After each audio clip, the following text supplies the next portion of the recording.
Now, the problem which is OROP has created, the biggest damage and the problem which they have created कि इन्होंने जो major rank का है सबसे ज्यादा डिसऑनर किया है. And this is not acceptable to a soldier. जो सोल्जर फ्रेटर्निटी है, जो सोल्जर्स के साथ अपनी कॉमरेडरी दिखाता है, ये मेजर्स के साथ जो डिसऑनर किया है वन रैंक वन पेंशन ने, दिस इज, ये जो गलती है इसको कोई माफ करने वाला, जो इस पीरियड के अंदर जो OROP 1 से लेकर OROP 3 तक जो इन्होंने हमारी ये मेजर रैंक की जो डिसऑनर किया है, it is, I think so this should not be, unpardonable है. उस आर्म फोर्सेस के अंदर जो एक मेजर बनता था, वो तकरीबन 13 साल की सर्विस के बाद, सेकंड लेफ्टिनेंट, कैप्टन, और फिर 13 साल की सर्विसेज के बाद वो एक मेजर बनता था. और वो major was fully competent to become a commanding officer also. वो मेजर जो रैंक जो है वो बहुत बड़ी रैंक होती है, क्योंकि ऑपरेशनल जितना भी ट्रुप्स के सामने हमने कमांड करना था, major is the main person for commanding the troops as well as operations के. डायलॉग्स नेक्स्ट की सीरीज में आज हम फिर कर्नल विर्क के पास आए हैं और आज एक बहुत ही क्रिटिकल मैटर हम कर्नल विर्क से डिस्कस करना चाहेंगे. जो हमारा मैटर है वो OROP का जो नए टेबल आए हैं, OROP 3 के जो नए टेबल आए हैं उनके लेकर है. पिछले डायलॉग में हमने कर्नल विर्क से बात की थी कि लेफ्टिनेंट कर्नल सिलेक्शन ग्रेड और किस तरीके से उसको इक्वलाइज कर दिया गया है OROP टेबल 3 में लेफ्टिनेंट कर्नल टाइम स्केल के साथ, जो कि आजकल 13 साल में लेफ्टिनेंट कर्नल आ रहे हैं. अब मैं ये चाहूंगा कर्नल विर्क से पूछना कि लेफ्टिनेंट कर्नल सिलेक्शन ग्रेड के जो यूनिट कमांड किया करते थे, उनके जो 2IC हुआ करते थे, सेकंड इन कमांड जिसको बोलते हैं, और जो स्क्वाड्रन को कमांड किया करते थे, बैटरीज को कमांड किया करते थे, कंपनीज को कमांड किया करते थे, वो मेजर हुआ करते थे. वो मेजर अपनी सर्विस के 19वें साल में फिर अगर उनकी सिलेक्शन होती थी तब वो लेफ्टिनेंट कर्नल बनते थे. OROP 3 की कुछ एनोमलीज हैं जिनके कारण जो मेजर साहब हैं, पुराने वाले मेजर साहब हैं, उनको इक्वलेंट कर दिया गया है नए वाले मेजर साहब के साथ. तो ये एक बहुत ही टेक्निकल और बहुत ही उलझाव वाला विषय है. इसके लिए मैं कर्नल विर्क को रिक्वेस्ट करूंगा कि वो इसको एक्सप्लेन करें कि ये क्या एनोमली है, किस कारण पैदा हुई और किस हिसाब से इससे हम निजात पा सकते हैं. मेजर राजेश, बहुत बहुत शुक्रिया आपका. आज फिर आप एक सवाल लेकर मेरे सामने आए हैं और मैं सीधा ये कहना चाहता हूँ कि ये जो वन रैंक वन पेंशन का जो कंसेप्ट, बहुत इसका जो शोर शराबा चल रहा था कि हम कोई नई कंसेप्ट ला रहे हैं, आज मैं OROP 3 को देखने के बाद और OROP 3 के एनोमलीज देखने के बाद मैं बड़े एक दुखी मन से ये कह सकता हूँ कि किसी को कोई अभी समझ ही नहीं रह गई है कि किस प्रकार से फौजियों की जो रैंक है, मिलिट्री रैंक है, उसको ऑनर कैसे बरकरार रखना है. वो फौजियों को जिन्होंने अपनी जी जान के साथ अपनी देश की सेवा में लगा दी, यहाँ तक कि वो कस्में खा ली कि हमारी जान भी चली जाएगी इस देश के लिए, तो हमें कोई इसकी कोई परवाह नहीं थी. और खास करके जब मैं अभी ये OROP 1 के अंदर भी दिखता था, OROP 2 में भी दिखता था, OROP 3 में दिख रहा था कि I think we have gone totally wrong in understanding what we are. हमें किस प्रकार से इज्जत पूरी मिलनी चाहिए थी अपनी रैंक की, और जो rank article 18 of the constitution के अंदर हमें जो मिलिट्री ऑनर्स मिल रही थी, देखिए जिन्होंने कॉन्स्टिट्यूशन बनाया उन्होंने इस समय यह सोचा कि ये पुराने राजा महाराजा होते थे, वो उनके कोई टाइटल्स नहीं होंगे, Maharani, Rani, Kunwar, no titles to be affixed before their ranks, before their names. But जो मिलिट्री ऑफिसर्स हैं, जो आर्म फोर्सेस के अंदर के हैं, उनकी जो मिलिट्री जो ऑनर्स हैं, उनका जो टाइटल है, उनको आगे प्रीफिक्स वो अपने नाम के साथ कर सकते हैं। आज मैं OROP2 और OROP3 और को देखने के बाद ये लग रहा है कि जिन्होंने अपने एक मेजर एक रैंक होती थी, जिसका आपका इस समय सवाल है, वो बहुत बड़ी रैंक, बहुत ऊंची रैंक होती थी आर्म फोर्सेस के अंदर। उस आर्म फोर्सेस के अंदर जो एक मेजर बनता था, वो तकरीबन 13 साल की सर्विस के बाद, सेकंड लेफ्टिनेंट, लेफ्टिनेंट, कैप्टन, और फिर 13 साल की सर्विसेज के बाद वो एक मेजर बनता था। और वो major was fully competent to become a commanding officer also. Officiating commanding officer भी बनता था, ऑफिशिएटिंग ओसीज भी बनते थे, लड़ाइयों के दौरान पर यूनिटों भी उन्होंने कमांड की हुई थी। वो कंपनी का जो एक्सपीरियंस है, कंपनी कमांडर, स्क्वाड्रन कमांडर्स, जो ऑपरेशनल जो कमांड्स होती थी, उसको कंट्रोल करने के लिए बिल्कुल वो काबिल होता था। लेकिन हमें अफसोस से कहना पड़ रहा है कि वो तो अपनी सर्विसेज देकर, वो तो जैसे जैसे आते रहे उसी रैंक के साथ पूरी, मतलब वो आगे, अगर वो मेजर से आगे नहीं बढ़ पाए तो लेकिन वो मेजर की रैंक में ही अपना रिटायर होकर चले गए। चाहे उन्होंने 20 साल सर्विस की हो, चाहे उन्होंने 30 साल की हो, जितनी भी से, लेकिन वो rank major. Why major? Because हमारा जो आर्म फोर्सेस का जो स्ट्रक्चर है, प्रमोशनल स्ट्रक्चर है, वो इतना स्टीप है कि हमें इतने, वो मेजर जो रैंक जो है वो बहुत बड़ी रैंक होती थी, क्योंकि ऑपरेशनल जितना भी ट्रुप्स के सामने हमने कमांड करना था, major is the main person for commanding the troops as well as operations के लिए। लेकिन अफसोस इस बात का है कि जब ये एवीएस कमेटी आई है और बगा कमीशन आई ने जस्ट इसको एक स्टडी की कि एक तरफ से तो यंग आर्मी उनको चाहिए, young people and early retirees होने चाहिए और जाए, सो दैट हमारी जो आर्म फोर्सेज है यंग रहे हमेशा। अभी वो मेजर्स जो है, जब मेजर से ऊपर उनकी प्रमोशन नहीं है तो उनका फिर क्या है, दे विल 20 साल 21 साल जो उसकी जो स्टैंडर्ड पेंशनेबल जो स्टेज है वो 20 साल की होती है। तो वो कहते हैं चलो 20 साल किया है, मेजर अप्रूव रहे हैं, वो बाहर चले जाते हैं। कुछ लोग हैं कंटिन्यू करते रहते थे, बट आगे प्रमोशन उनकी नहीं थी, लेकिन अगर होती भी है तो एक टाइम स्केल वो लेफ्टिनेंट कर्नल बन जाते थे after major, after 21 years of service, 21 साल में वो बन जाते। Now the problem which OROP has created, the biggest damage and the problem which they have created, कि इन्होंने जो मेजर रैंक का है सबसे ज्यादा डिसऑनर किया है। This is not acceptable to a soldier, जो सोल्जर फ्रेटर्निटी है, जो सोल्जर्स के साथ अपनी कॉमरेडरी दिखाता है।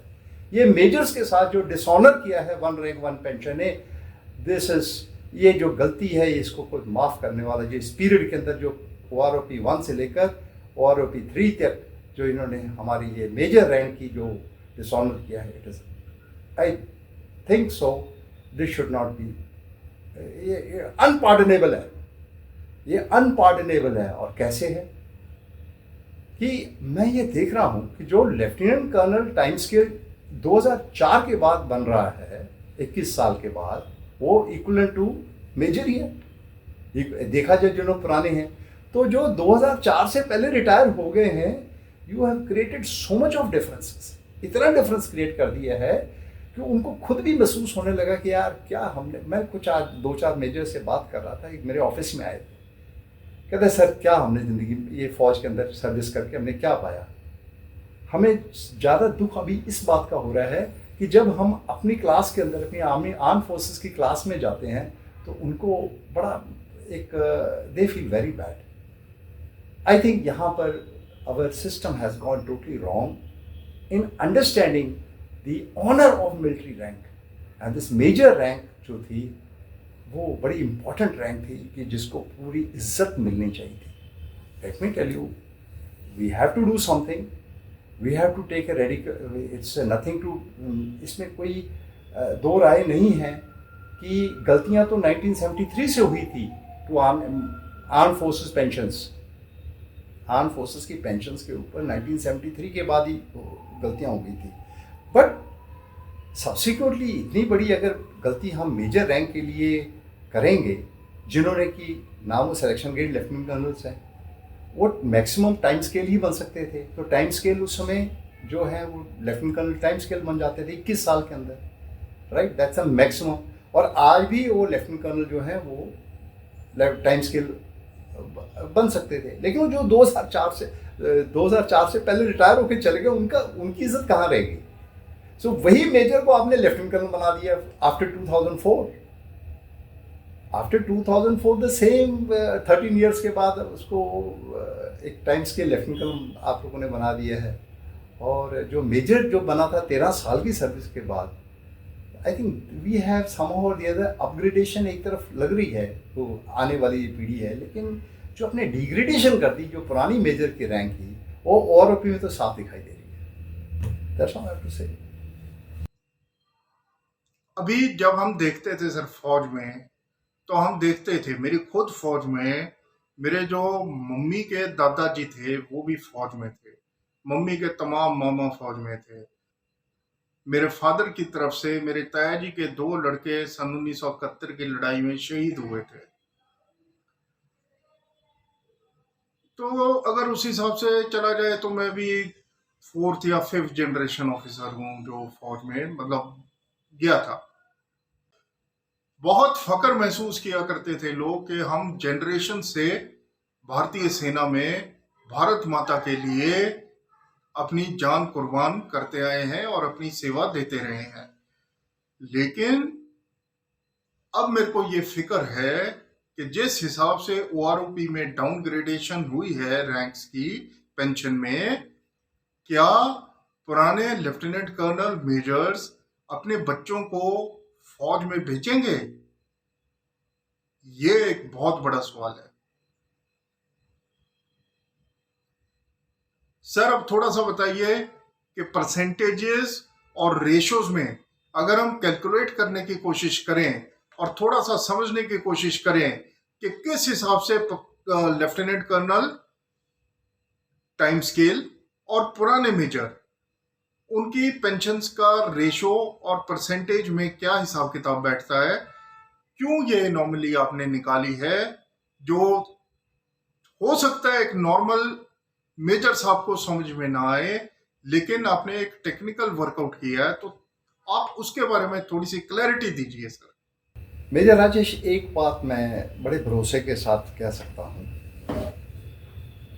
कि ये हिंदुस्तान एक ऐसा देश है जिसके अंदर अपने देश और अपने देश सेवा के लिए इतना वो आपस में बचपन से हम इतना गर्व रखते हैं, हम मान रखते हैं।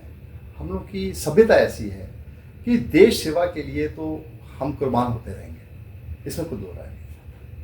वो अलग बात है कि आज के ज़माने में कौन मोटिवेट होता है और कौन इतना मोटिवेटेड नहीं है।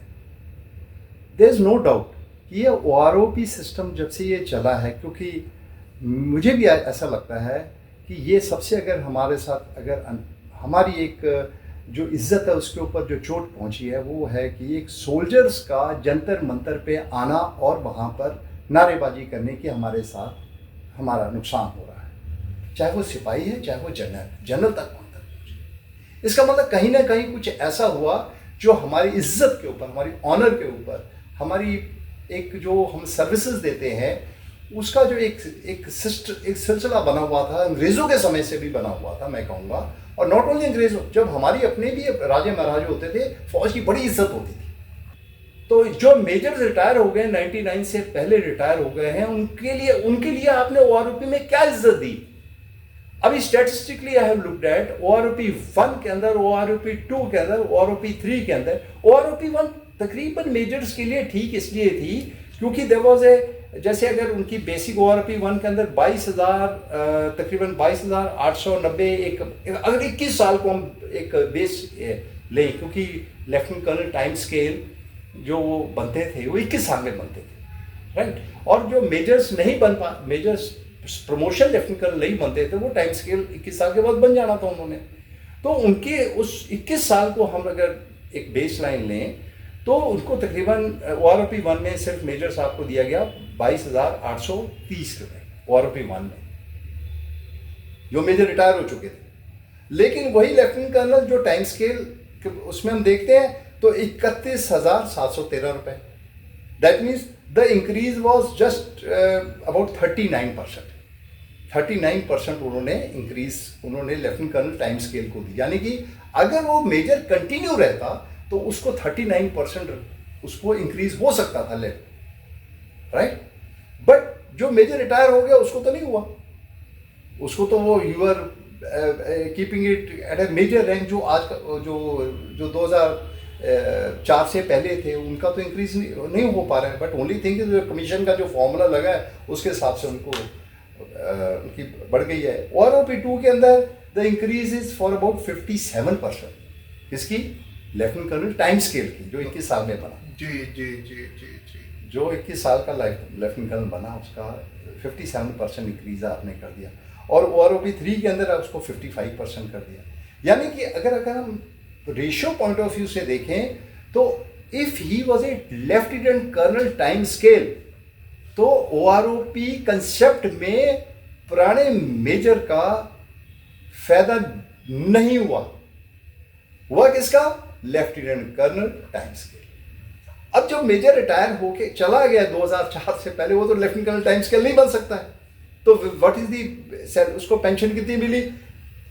अभी आप ORP 3 में, let us come to ORP 3 table straight way कि एक जो मेजर रिटायर्ड है 2004 से पहले, उसकी बेसिक पेंशन है 54,350 रुपीज 21 साल वाला, लेट अस मेजर का बेस में। और जो टाइम स्केल उसी स्टेज में बना है उसका 82,300 रुपए। इंक्रीज कितना हो गया sir? Increase is in the ratio 1:5। जो increase of a major in of a lieutenant colonel time scale vis-a-vis with a major who was retired before 2004 is 1:5। यानी कि जिन मेजर साहब 2IC रहे यूनिट के और कंपनी कमांडर्स रहे यार, forget about 2IC, the company commander is the main force. Company commander, squadron commanders, battery commanders, right, OCs, forget about second command. तो उसी में क्या होता था कि हमारे हमेशा आर्म फोर्स में शॉर्टेज ऑफ ऑफिसर्स रही है, हमेशा कोई एंट्री नहीं करता था। तो कभी कभी जो जिसकी 6 साल 7 साल इवन कैप्टन्स को ऑफिशिएटिंग मेजर बना के हमने काम करवाया हुआ है। So that means a major actually practically वो सारी जिंदगी से मेजर रहा है। So you have to somewhere we have gone wrong in totally understanding this pension regulation. और पेंशन रेगुलेशन कौन सी पड़ी है? आप पेंशन रेगुलेशन 1961 पढ़ लीजिए, उसके अंदर पैरा 29 और पैरा 30 देख लीजिए।